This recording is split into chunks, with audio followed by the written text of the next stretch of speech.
మీరు గత 30 ఏండ్లకు పైగా వైద్య వృత్తిలో ప్రజలకు సేవ చేస్తూనే ఉన్నారు.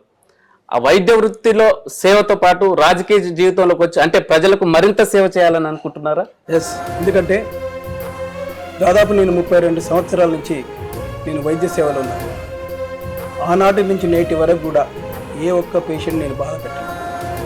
బిల్లు లేచినా సరే ఒక 10,000 అంటే నా దగ్గర ఒక 5,000 అయినా సరే ఇచ్చుకోమని, అలాంటి బాధ పెట్టకుండా ఎవరైనా పేదవాళ్ళు వచ్చినా సరే ఫీజు లేకుండా చూస్తారు.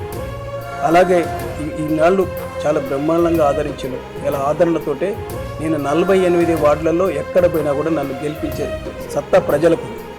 2004లో నేను 8వ వార్డుని ఎక్కడో ఉంటే మా మేడానికి బ్రహ్మరథం పట్టింది.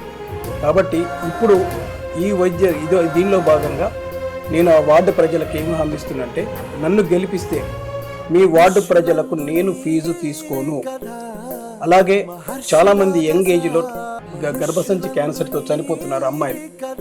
14 నుంచి 19 ఏళ్ళ వరకు అమ్మాయిలకు ఖచ్చితంగా నా సొంత పైసలతో ఈ వ్యాక్సిన్ వేయించి గర్భసంచి క్యాన్సర్ జీవితంలో రాకుండా చేయాలనే ఉద్దేశంతో నేను ఫస్ట్ ఈ వార్డులో 18వ వార్డులో పైలట్ ప్రాజెక్టుగా తీసుకుందాం అనుకున్నా. ఖచ్చితంగా అందులో ఉన్న అమ్మాయిలందరూ కూడా వ్యాక్సిన్ వేస్తారని హామీ ఇచ్చాను.